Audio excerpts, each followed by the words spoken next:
जय गुरुदेव।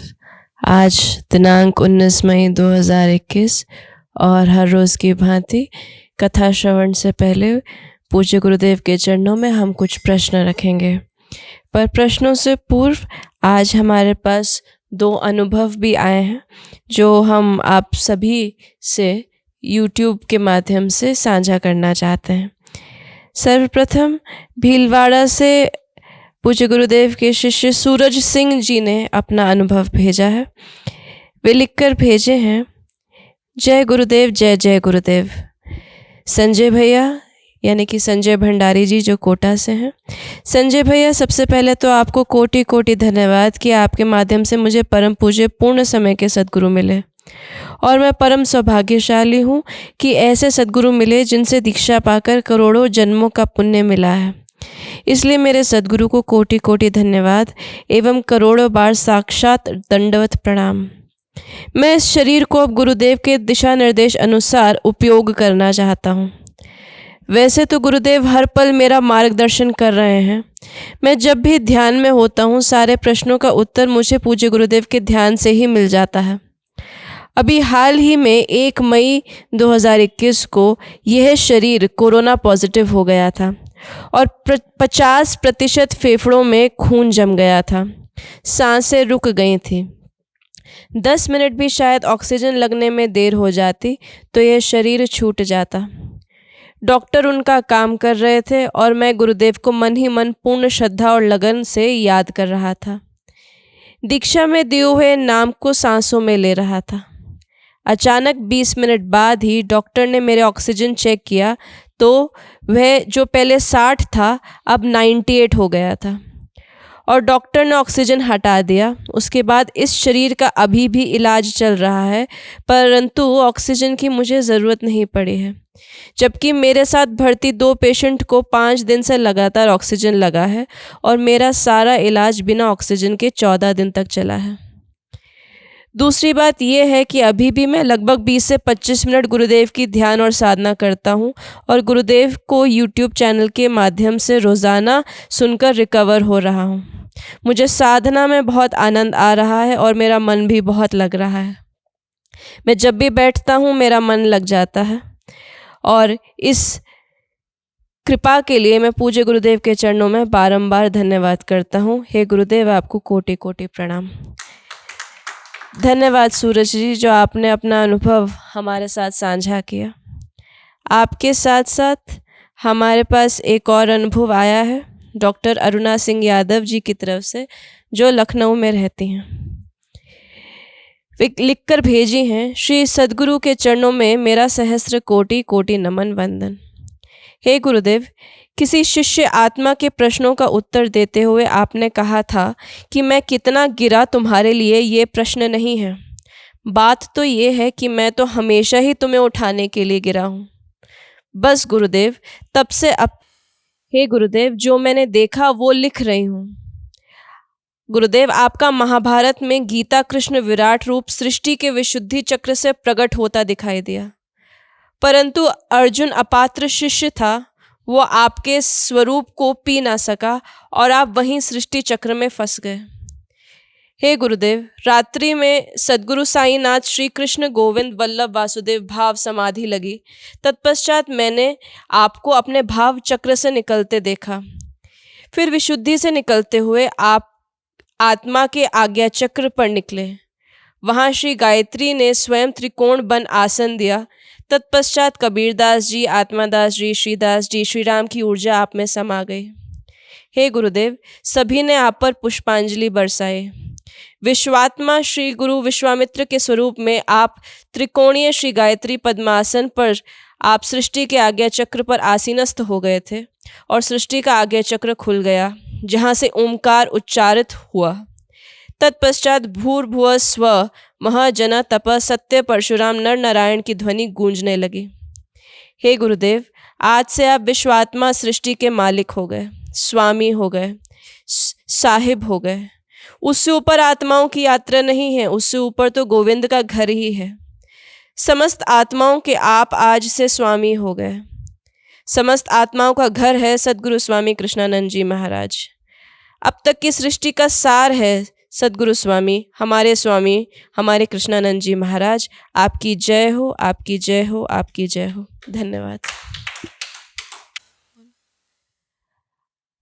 इन अनुभवों के बाद आज का प्रथम प्रश्न पूज्य गुरुदेव के चरणों में कुरुक्षेत्र से ज्ञान सिंह जी ने भेजा है। वे कहते हैं कि हे गुरुदेव, दीक्षा ग्रहण करने के 1 साल तक साधना चरम पर रही। यहाँ तक कि मैं स्वयं को संभाल नहीं पाया। शरीर तल पर सारी प्रतिक्रियाएं बंद सी हो गईं।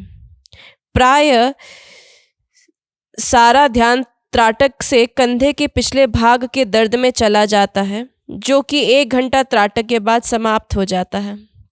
परंतु गुरुदेव, साधना की गहनता का आनंद अब विलुप्त सा हो गया है। कृपया मार्गदर्शन की अनुकंपा करें। धन्यवाद।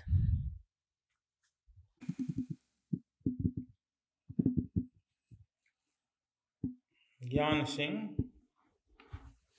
आप तो ज्ञानी नाम अग्रगण्यम है, ज्ञानियों में भी अग्रगण्य हैं, सिंह हैं।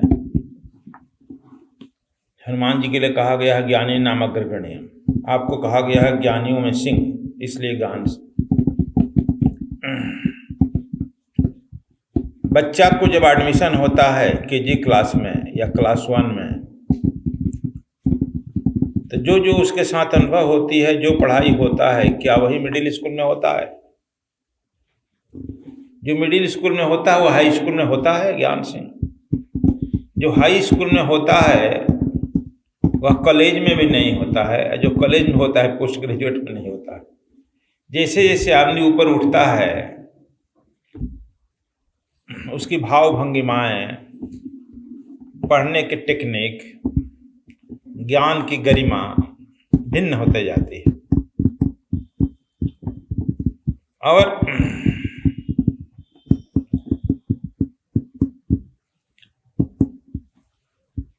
मान लीजिए आप कुरुक्षेत्र से बद्रीनाथ के लिए यात्रा कर रहे हैं। कुरुक्षेत्र से निकलकर जैसे ऋषिकेश में जाइएगा, ऋषिकेश का जो चकाचौंध देखिएगा, बिजली का चकाचौंध। ऋषिकेश में प्रवेश कीजिएगा तो पहले ही एक विराट शिव जी का मूर्ति बना है ना, वो देखिएगा। गंगा जी का घाट देखिएगा, गंगा जी कई दिशाओं में फेरा गया है, उसकी धारा को, बहुत प्रबल तेज को देखिएगा। गंगा जी की वहाँ मूर्ति है, गंगा आरती भी होती है। विभिन्न लोग वहाँ कथा कहानी यज्ञ कर्मकांड भी करते रहते हैं।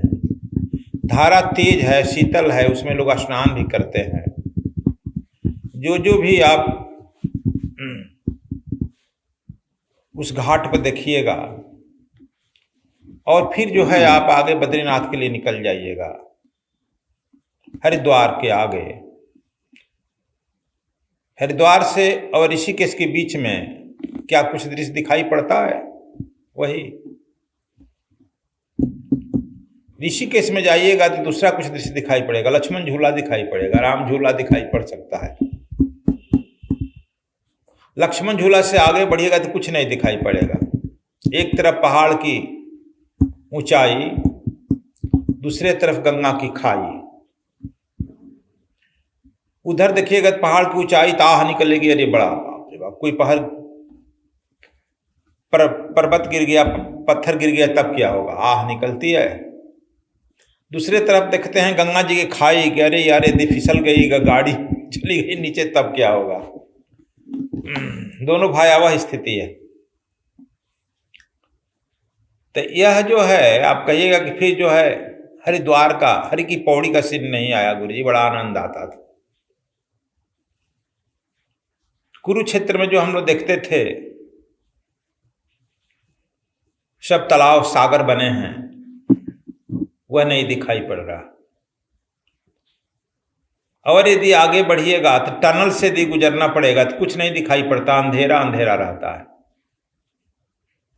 कहेगी तो बड़ा अंधेरा में फंस गए, बैक गियर में गाड़ी लग गई। नहीं, इसलिए यह जर्नी में हम लोगों को, साधक को तटस्थ रहना चाहिए। आप स्वर साधना लिए होंगे तो उसमें बताया गया है, अंतिम पहला बताया गया होगा कि अपने शरीर के प्रति कॉन्शियस अबाउट योर बॉडी, अपने शरीर के प्रति सावधान हो जाओ। शरीर क्या मांग रही है, पानी मांग रही है, प्यास लगा है, कि आपकी केवल मन कह रहा है, शरीर का मांग है या नहीं। शरीर को निरीक्षण कीजिए। दूसरा कहा गया कॉन्शियस अबाउट योर माइंड, अपने मन के प्रति सावधान। मन क्या कर रहा है, विचार कहाँ जा रहा है, क्या सोच रहा है, उसके प्रति सावधान हो जाइए। तीसरा कहा गया है conscious about your thoughts, realization, अनुभव। अपने अनुभव के प्रति भी सावधान हो जाए, क्योंकि अनुभव जो है अंतिम सत्य सिद्ध नहीं है। तब जो है चौथा आनंद को आदमी उपलब्ध होता है। इसलिए इन तीनों दशा में बिल्कुल साक्षी बन करके देखना है, आगे बढ़ते जाना है।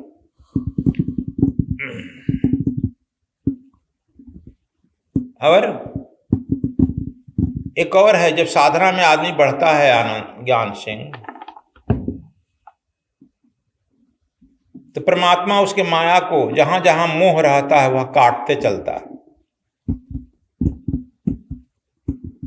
अब चैतन्य महाप्रभु का नाम सुने होंगे। कहा गया कि चैतन्य महाप्रभु यदि पश्चिम में पैदा हुए रहते आइंस्टीन बनते। उनके पिताजी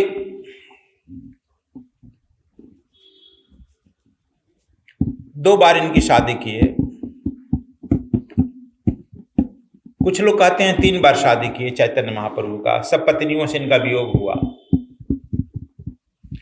अंत में माँ बाप बड़ी शादी और पौत्र देखना चाहते थे, माँ बाप का भी वियोग हुआ। जब सबसे वियोग हो गया तो उस परम प्रभु से, परमात्मा से, शास्तानंद से इनका जोग हो गया। अब उन्हीं के जोग में ये नाचने लगे, प्रेम से गाने लगे। और जब नाचने और गाने लगे तो चैतन्य महाप्रभु पूरे विश्व को नचा दिए, गवा दिए। तो यह हम लोग बाहर से समझेंगे कि नहीं, यह कौन सा पाप किया का, इसकी पत्नी गई, भाई गया, बाप गया, माँ गया, सब गया बाहर से। परमात्मा जिसको अपने तरफ से खींचना चाहता है ज्ञान से, उसके संसार के सब बंधनों को काटते चला जाता है, काटते चला जाता है। जहां जहां माया रहती है, जहां जहां उसके रुकावट होता है। नदी जब निकलती है बहने के लिए, तो जहां जहां नदी के आगे पहाड़ पड़ता है, उस पहाड़ को भागीरथ तोड़ते चलते हैं। इसलिए गंगा को भागीरथी भी कहा गया है। भागीरथी माने राजा भागीरथ की पुत्री। सूर्यवंशी थे। जो राजा संतनु की पत्नी बनी, जो चंद्रवंशी थे। तोड़ते चलता है। तो इसी तरह से आपन सोचा दूर है, हरि सोचा तत्काल। बलि ने चाहा सुर को, हरि ने पठवा पाताल। माम इच्छा सर्वो नाश, दैव इच्छा प्रबलम। भगवान जो है भक्त की अंतरतम को देखता है। इसके इस साधना में कौन कौन बाधाएं हैं, जिसको हम चाहते हैं कि नहीं, हमारा जीवन का अभिन्न अंग है, लेकिन परमात्मा उस बाधा को दूर करता है कि हमारे रास्ते में, हमारे नजदीक आने में हमारे भक्त को कोई रोड़ा ना उत्पन्न, वह करते चलता है। आप जो है पुनः साधना कीजिए। अभी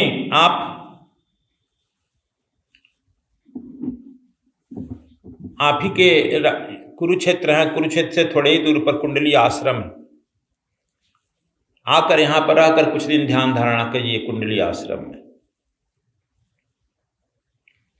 काशी भी जा सकते हैं, यहां भी आ सकते हैं।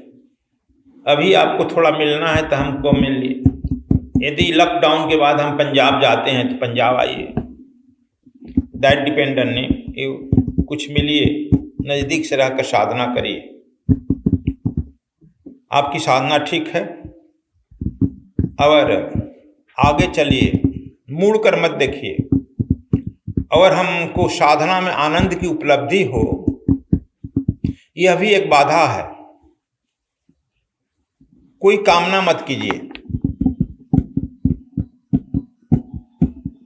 यात्रा में चलते रहिए। आपने अष्टावक्र की साधना में सुना ही है, कोई भी कामनाएं बंधन का कारण बन जाएगा, चाहे वो आनंद हो या दुख हो। सुख और दुख दोनों एक ही सिक्के का पहलू है ना दो। सुख दुख से परे परम पद सुपद सदा रहूं समायु। इसलिए अभी मत कामना कीजिए कि हमको यह मालूम हो, यह मालूम हो, यह दिखाई पड़े, वह दिखाई पड़े। बिल्कुल निश्चिंत होकर के आगे बढ़ते चलिए, अपना काम करिए। आप एक दिन आप पाइएगा कि हे रथे रथे सखी अब कतहेरी जाए, बूंद समाने समुद्र में अब कतहेरी जाए। आप एक दिन उस महासमुद्र में डूब जाइएगा, गोता लगा जाइएगा, जहां अपने का भी अस्तित्व समाप्त हो जाएगा। अब वह केवल परम पिता परमात्मा रह जाएगा, परम प्रभु रह जाएगा, जिसका स्वरूप ही है सच्चिदानंद परमानंद। धन्यवाद ज्ञान सिंह।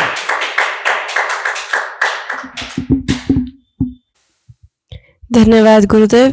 आज का अगला प्रश्न गुजरात से सपना ओझा जी ने भेजा है। वे कहती हैं, गुरुदेव जब मैं ध्यान करती हूँ तो त्रिकुटी पर दर्द होने लगता है, ऐसा क्यों? धन्यवाद।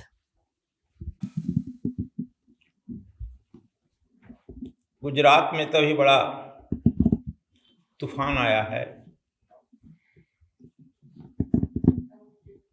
ताउती तूफान आया है, ताउत।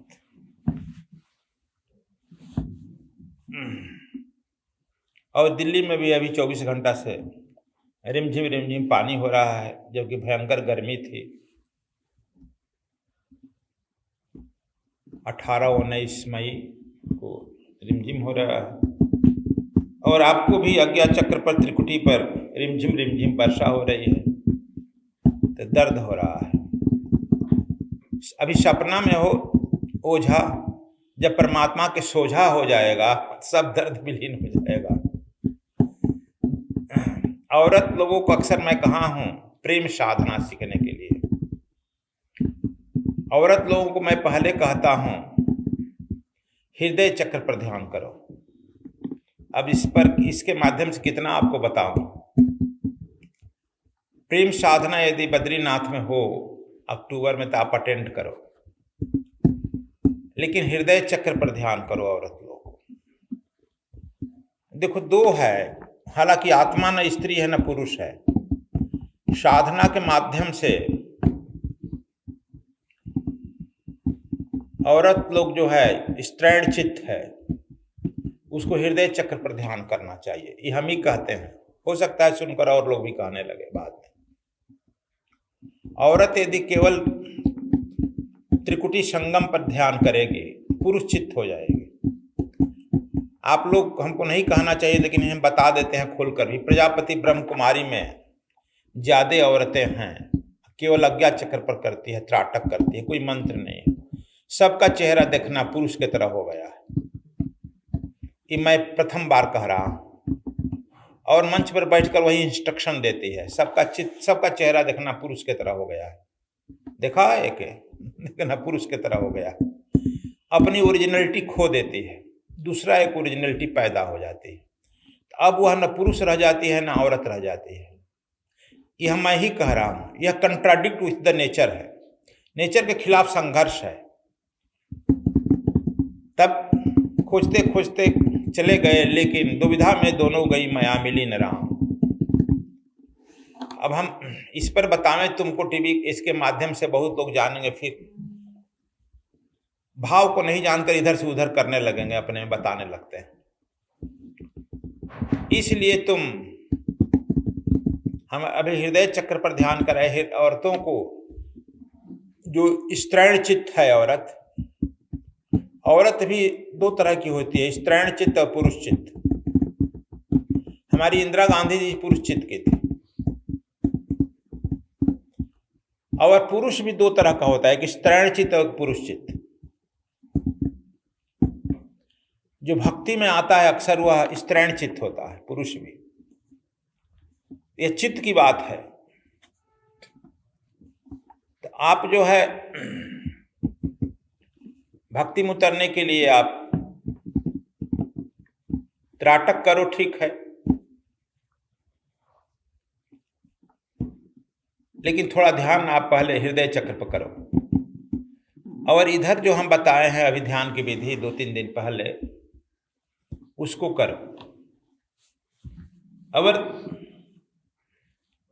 धीरे धीरे धीरे धीरे आज्ञा चक्र से वह जो ऊपर उठेगी ज्योति, ऊपर जाना।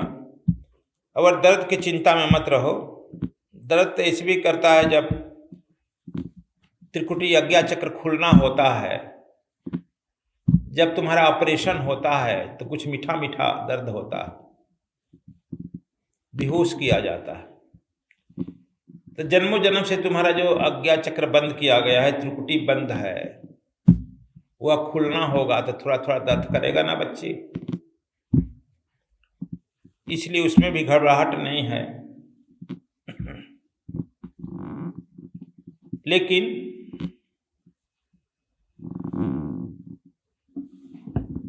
त्राटक करो और ध्यान बंद करके थोड़ा हृदय चक्र पर ले जाओ अपने ऊर्जा को, एनर्जी को, फिर धीरे धीरे ऊपर ले आओ।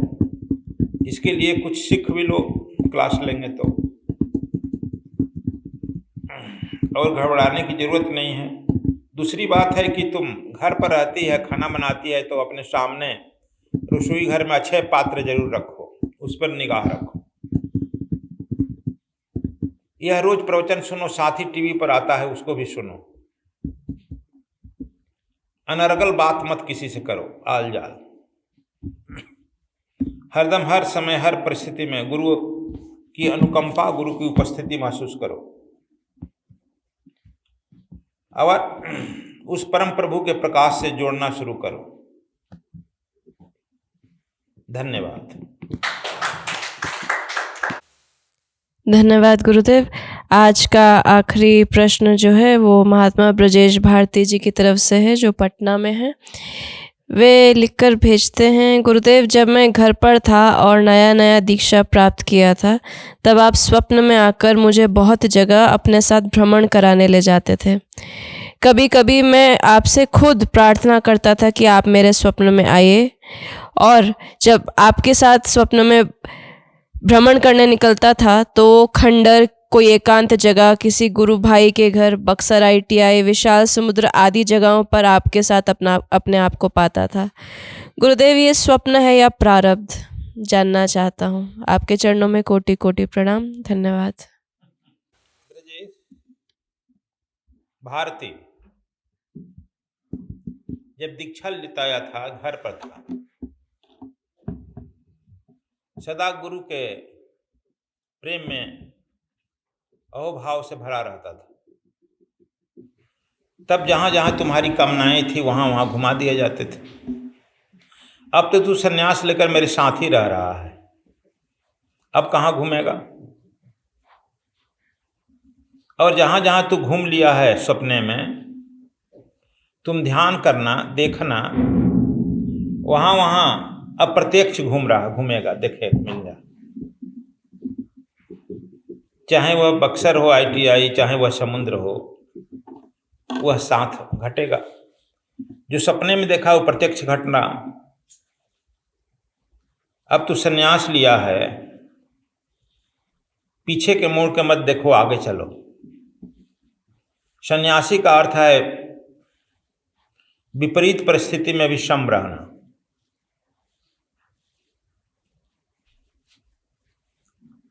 हर्ष, शोक, दुख में सम रहना। और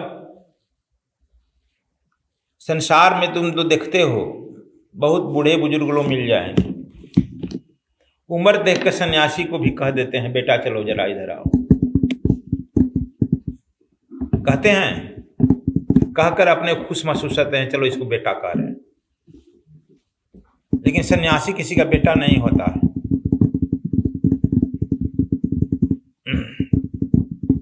वह माँ बाप बेटा की पद्धति से ऊपर आ गया है। और सन्यास जब लेता है तो देखता है उसकी माँ भी पैर छूती है, बाप भी पैर छूता है। फिर सन्यासी तो खुद सबका बाप हो जाता है। लेकिन बहुत लोग अपने अहंकार सिद्धि के लिए कहते हैं, बेटा चला इधर आ जाओ। यह नहीं कि तुमको बेटा मानते हैं, अपने बेटा के लिए छिपा करके पैसा देगा, रुपया देगा, बूढ़ा बूढ़ा जो रिटायर्ड है और आज तुमको 10 रुपया देगा, सबको दिखा कर देगा। तो केवल वो अपनी आकांक्षा पूरा करता है। तो चलो, तुम जो भी सपने में देखा है, अभी देखा कि तुम उस जगह पर साकार होकर देख लेगा। इसका मतलब तुम्हें यह था कि तुम संन्यास लेगा तो यहाँ वहाँ घूमेगा, यात्रा पूरा करेगा, और तुमको तो फिर एक जगह से प्रेम हो जाता है। तो इच्छा नहीं है तुम्हारे सोचने के पहले मैं भेज देता हूँ यहाँ से वहाँ। छत्तीसगढ़ से तुमको प्रेम हो गया था, एक बार फोन किया कि तुम मध्य प्रदेश चले जाओ, चला गया बेचारा। पटना प्रोग्राम में तू गया था, प्रोग्राम देखने के लिए। प्रोग्राम में पटना में जो था, कह रहा कि हम जा रहे हैं गुरुजी, तो हम तुमको कह दे कि तब तुम यहीं रुक जाओ, याद है? फिर तुम वहीं रुक गया। अभी किसी समय तुमको कहीं दे दिया जाएगा, चले जाओ वहां से, अब समुद्र के किनारे। इसलिए सन्यासी तो हरदम अपना बुरिया बिस्तर बांधे रहता है, मिलिट्री मैन की तरह। मिलिट्री में तो पैरवी भी लगती है, सन्यासी के नहीं लगती। और जो नहीं मानता है गुरु की बात को, आदेश को अवहेलना करता है, वो सन्यासी नहीं है। समझो कि इधर उधर घूम फिर करके संसार में अपना समय अपव्यय कर लेगा, कुछ नहीं मिलेगा। दुविधा में दोनों गई, माया मिली राम। इसलिए ब्रजेश भारती, तुम त्राटक जरूर करो, फिर आंख बंद करके अपने अंदर देखो, गुरु पर्वत पर यात्रा करो। त्रिकुटी प्रकाश ऊपर गुरु पर्वत पर जाएगा, देखो गुरु द्वार खुल जाएगा, गोविंद के प्रकाश से लबालब हो जाएगा। अपने सिर के ऊपर परम प्रभु के प्रकाश से जुड़ जाओ। परम गुरु का प्रकाश लाल जो उतरेगा, उसे पूरे शरीर में भर जाओ, पैर से सिर तक भर जाएगा।